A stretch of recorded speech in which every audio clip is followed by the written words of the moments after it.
fresh episode of You and the Media, showing live from your favorite TV station, Union TV. I am your host, with me, Bangadi. Welcome on board. And I am Mercy Ademi. Of course, it's a new week, a fresh day. It's Monday. Monday. I had a splendid weekend. I also did, but it is stressful because I went shopping for Christmas. Wow. This is still your favorite TV program. You are the Media. It's a program that is designed to sharpen your knowledge about the media and journalism as a whole. I welcome you on board. On today's program, we'll be talking about journalism as a profession. You know, there's been a lot of mix-up about journalism, the challenges that comes with it, the risks, and so many other things. That is why we have a guest in the house who's going to enlighten us more on journalism and the media. But before we introduce our guest, we'd like to go on this quick break. We'll be right back. Don't go anywhere.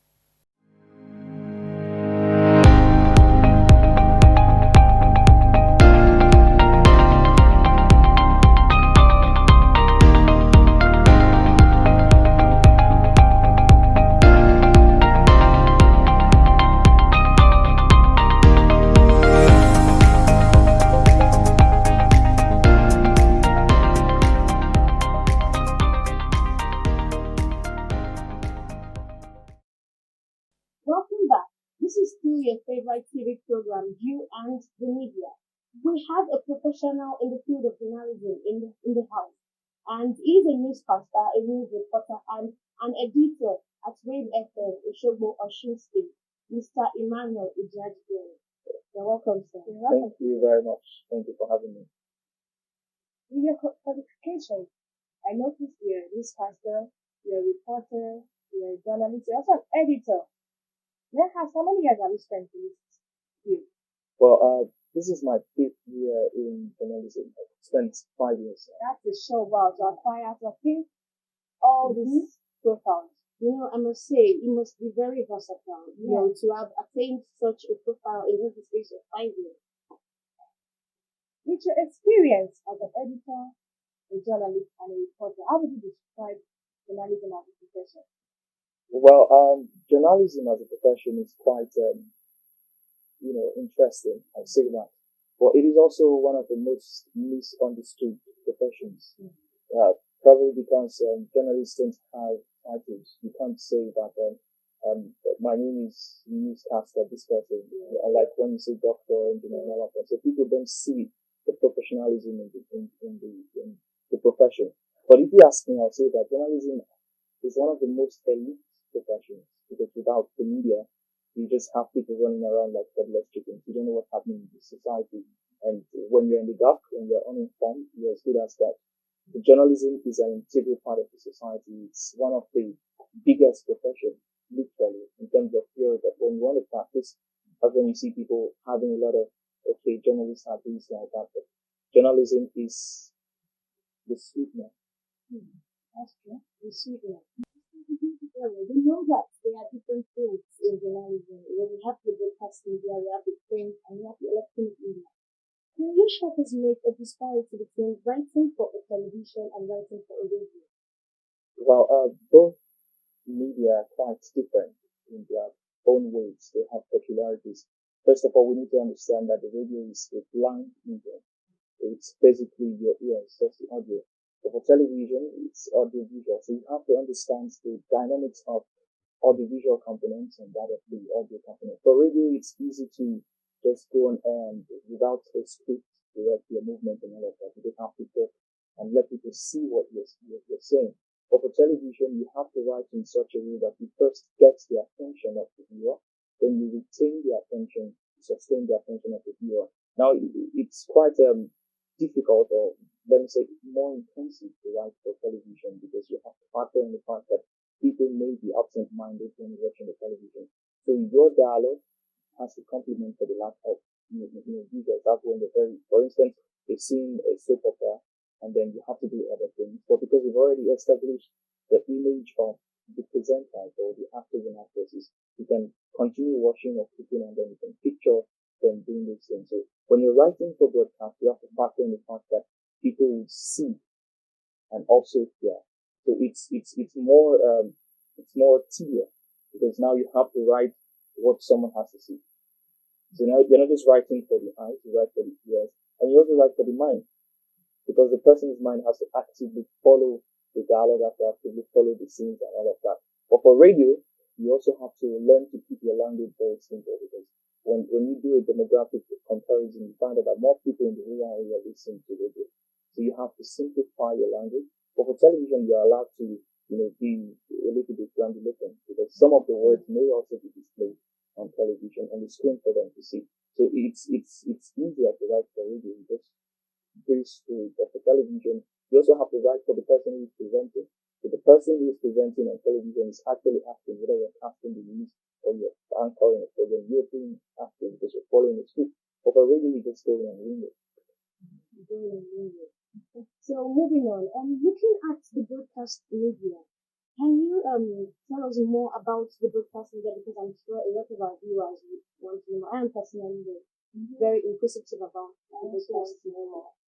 Well, the broadcast media is they're very interesting, but it also puts a lot of demands on the broadcast journalists, because now, unlike print where you have the latitude of space to write your story, you can do 2 pages and continue on the next page. But the television is just television and radio is very frequent, so you have to be very smart. You have to be creative. You have to be able to work under pressure, because in television sometimes you're just lazing around. In radio, you're just lazing around the office, and someone calls you and says that your colleague is not going to be able to make it to the studio. You have to handle this program. You can't panic.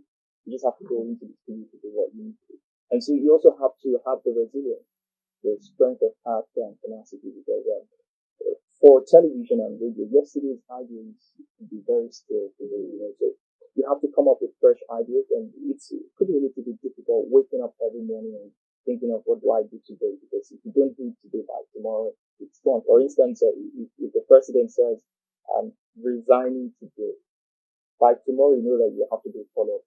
You have to ask people what they think about it. By Wednesday, a lot of persons would have forgotten. But for print, you can always do a agenda and write and all of that. So the broadcast journalists, journalism, you also have to prepare to be, insulted. The broadcast journalists, most times, people don't really place value on them as much as they place value on print journalists, because of the disparity in techniques, the disparity in sometimes also media houses. Because you walk into a place and say, I work for the Punch, for instance. And then they go, oh, Punch, you work, and then you go and say, I work for Super, so State Radio, and they're like, like that. So you have to prepare for those things. And broadcast is also interesting, because you have to keep up with emerging trends in television and radio every day, every week. You have trends. For instance, in television, about 50 years back, there were no teleprompters. If you want to read the news, you have to look at the papers and all of that. But now you just look at the camera, there's a screen that is scrolling what you need to read in front of you. And that also places the demand on you as a broadcast journalist to be tech savvy, because you have to follow the speed of what you're reading, so you're not behind or in front. So for broadcasting, you just have to basically need your voice, you need your mind, and you need your strength, both physically and mentally. There's no fear without a challenge, and I'm sure you have faced a lot of challenges. Can you tell our prospective journalists and our viewers some of the challenges that you face as an editor? Well, as an editor, I faced a couple of challenges, but I think that most of my challenges come from being a reporter. I think the most prominent one is getting beaten by some operatives of the state's security outfit. It was a misunderstanding. Some of them could be irregular sometimes. So I got into that position, but there were a lot of apologies and all of that. Had to be discussed. But there are a few challenges that are also peculiar to the broadcast media. One of them is the ownership challenge. There's a problem when someone who is not media inclined owns a media house, and it's even a bigger problem if the person is politically inclined, because you want to favor some persons, and that makes you as a journalist, you find yourself in a dilemma. You know the truth, but you can't report the truth because it's going to piss off your boss, or because this is not what your organization is going for. So, but luckily where I work, we didn't have that challenge. I'm just saying that this is a challenge you can face as a broadcast journalist. And there's also the challenge of subtle press repression. People say that Nigeria is a country that encourages press freedom, but in the larger scale of things, practically, you find out that there's always a subtle threat. There's just there's a very fine line that you may not even notice if you're not into the game. The government allows you to say what you want, but after you say it, there's a problem.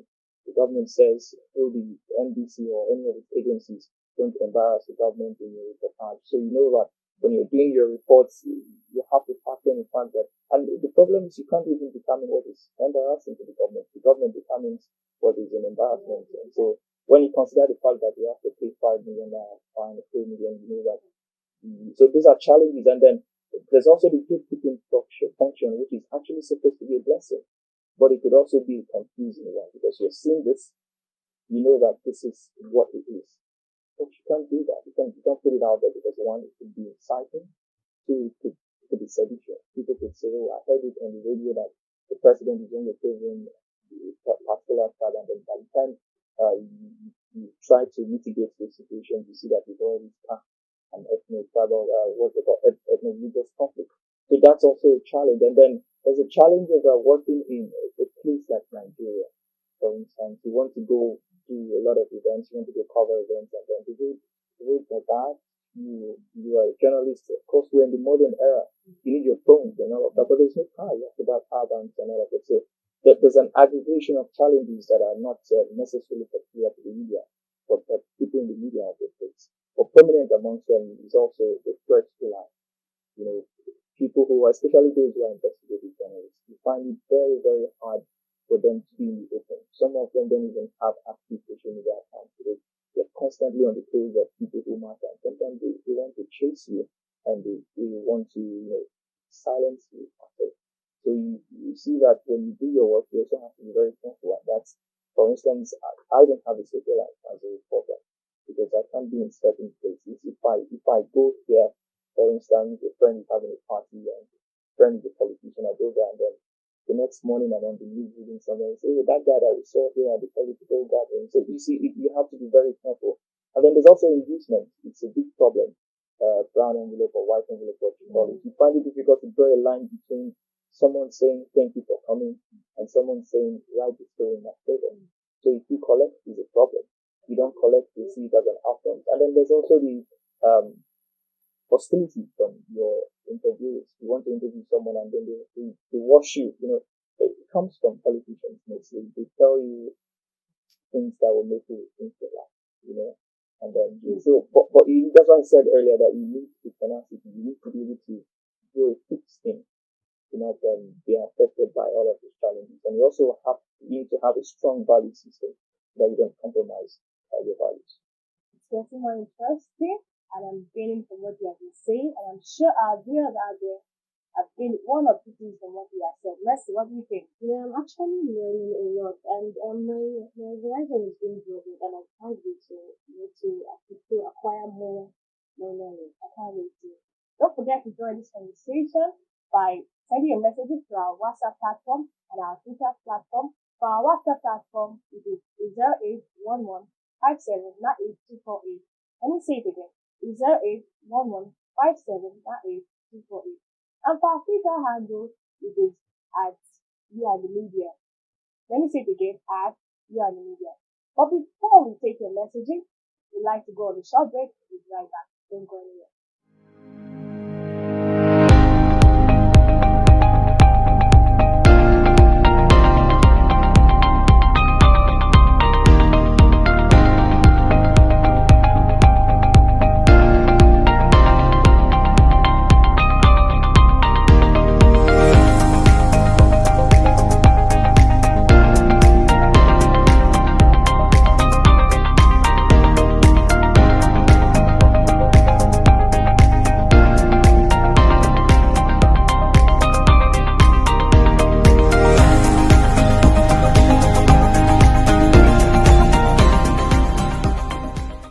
Welcome back to the program. This is still You and the Media. Our social media platforms are flooded with a lot of messages, and I'm afraid we just have to take a few of these questions. The first question will be from our WhatsApp platform. Mr. Olabode from Eden says, "Mr. Obiagidere, how does freedom of press affect journalism?" Well, freedom of press positively in theory should positively affect journalism in Nigeria because it gives you the room to be able to criticize the government. Unlike when you are in a dictatorial setup in a military regime where you know that you can't do it, you can't just criticize government. But unfortunately, like I said earlier, we practice a semi-free press system in the country here in Nigeria. Because if you look over the years, we've had issues with the government clamping and cracking down on journalists simply because this particular story doesn't sit well with the government, that particular story doesn't sit well. So if we are able to have a system where the press is truly free, and by freedom, we also need to look at the regulatory agencies, the National Broadcasting Commission, we have to look at the National Electricity Agency. These are agencies that need to be independent of the government. The government cannot use the NBC as its time to go after media houses. You can't do that. If we, for instance, if we look at the American system, there's a particular TV station that focuses on the president. Morning, afternoon, evening, they're just constantly criticizing the president. You can't have that it's not just in Nigeria and Africa, it's difficult because the government is constantly looking for scapegoats and people don't want to be the ones who would, okay, sacrifice their lives. And it's hard to get your license, it's hard to maintain. And then when you look at the fines that you have to pay, and like I said before, you don't even determine what is embarrassing. You don't determine what is wrong. The government just sits somewhere and says, okay, this particular story is embarrassing. And then you look at it and there's nothing there. It's just the government doesn't find it friendly. So if we can have a system where the government allows the press, we know that people can have their expresses, and that's where the NBC should come in. If you are going outside, stepping on the line, the NBC does do that and says, "Come back, you're going too far." But if the NBC doesn't even allow you to go at all, then there's a very big problem. So we need to have in Nigeria a truly free press where people can say what is on their mind as it is without eroding the values of truth, accuracy, and then without definitely inciting the public, whether against the government or fellow humans. This one is Miss Twain from the show book. Okay, when it comes to writing in book and magazine publishing, is it always necessary to be a writer first, then an editor? Well, that's a very pretty much straightforward thing. There are people who don't have the gift of that. Writing, people say everybody can write, but yeah, everybody can write, but not everybody can write coherently. There's a difference between being able to put your thoughts down sensibly and just jumbling things all over. So if you want to talk about book publishing and marketing production, the reason is the same reason you have reporters and you have editors. The people who cannot combine both. So it's not necessary that you become one to be the other. You can be a writer and then you employ people who edit for you, and you can be an editor. You don't have to write. There are people who make a living from just editing books and editing articles. So you don't have to combine both if you can. But if you can, if you feel that I can write and also edit. But the danger inherent in that is you cannot see your inherent.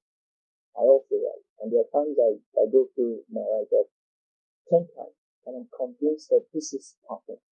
And then someone else sees it and says, what sort of you missed an A or a B somewhere. So you can't, it's even advisable not to do that because you can't see your own flaws. So you can choose to be either a writer or an editor.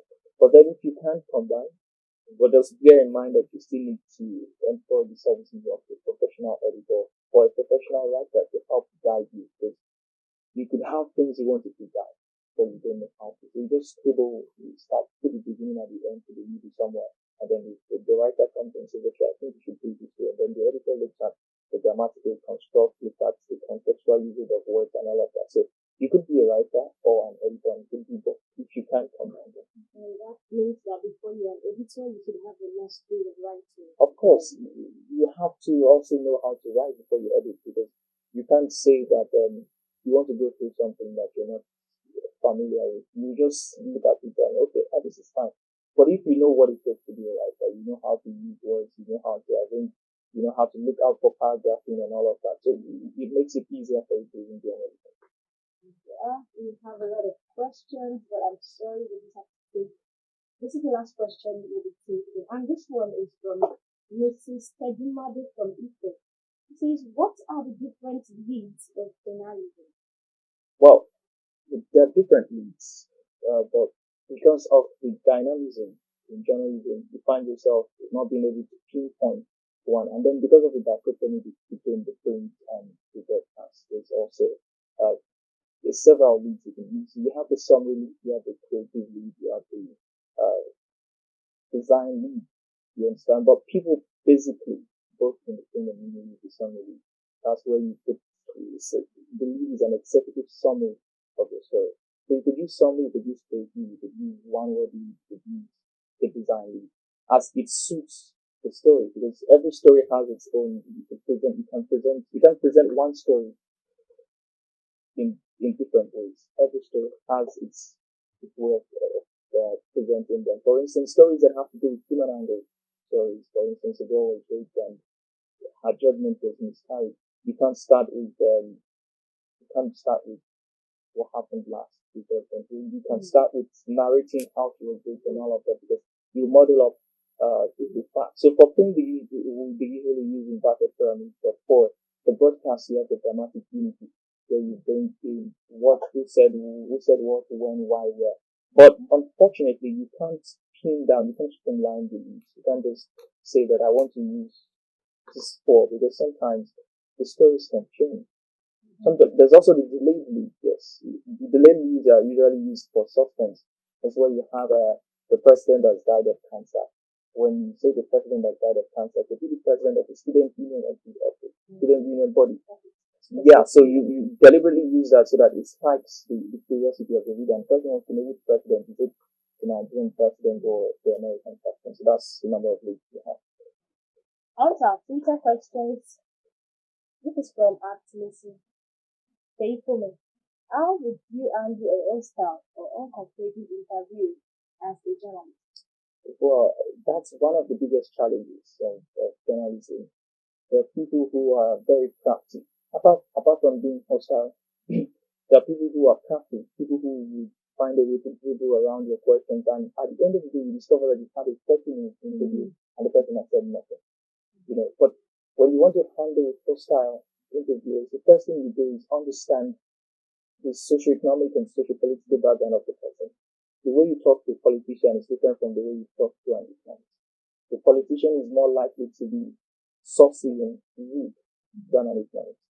So when you understand the makeup of the person you're going to interview, it helps you prepare your mind, especially if it's not a live interview. You go there and then you ask a question, the person says, what do you mean by that? And you're like, oh, sorry, sir, that's not, yeah, so you say, well, that's not what I'm trying to say. But then you bring the person back to the question, say, although this is not what I'm trying to say, but I'm still trying to say this. You also learn to be a good doula. When you bring to the left, you come to the right. And then you need to have patience. And I spoke earlier about having a thick skin. People would say things to you that will make you wonder if you're both humans, but you need to have that patience. You need to have that thick skin. You need to be persistent. I worked on a report earlier this year about a 17-year-old girl who was raped. And we needed to speak with just one person. And between August 29th and October 15th, I kept running after that person. It was quite frustrating at some point. So you need to learn to be patient. You need to learn to have a thick skin. You need to learn not to react to things because people would insult your parents. You're trying to interview someone after an event and the person is walking away. You feel like the person is talking back. I'm talking to you again. But you can't do that because if you try, you end up in jail. So you just have to be very patient. You have to play their game. You say if you want to capture a monkey, do it like a monkey. So that's what you do. Another question is from Jessica. How would you manage the stress of a tight deadline as a journalist? Oh well, I I was joking about this earlier, and I said that I wouldn't advise anyone to marry a journalist. Wouldn't date a journalist because journalists don't have a life. You don't have either a social life or religious life, or you can just wake up in the morning and you're going out and be pray. But if you say that you want to have a life of your own for you and your family, it's quite difficult. I'll use myself as an example.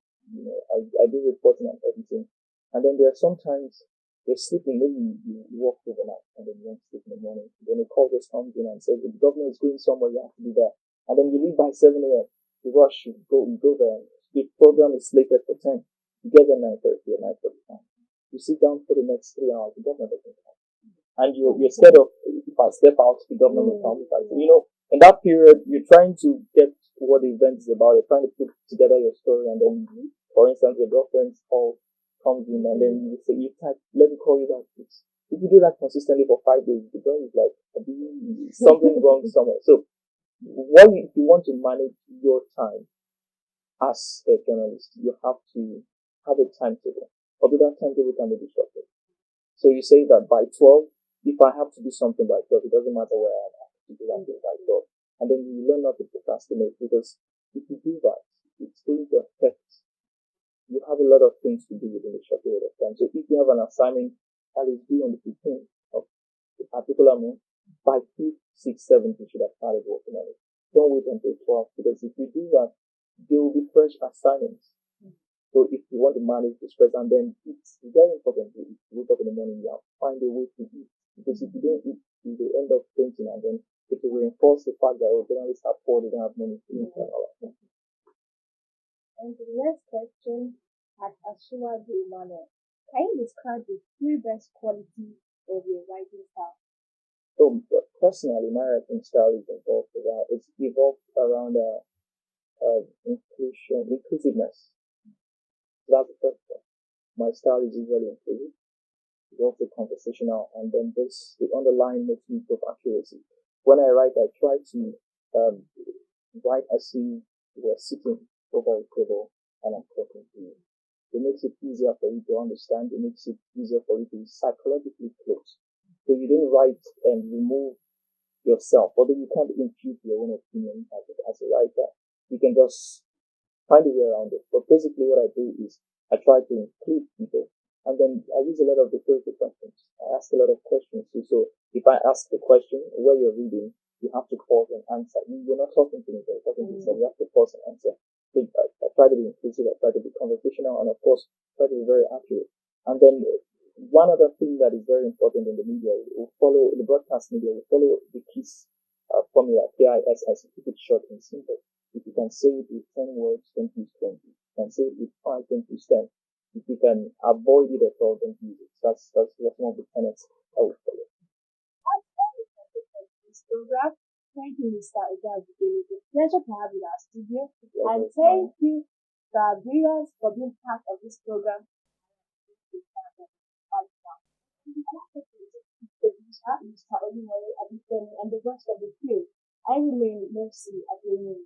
See you next time. Bye.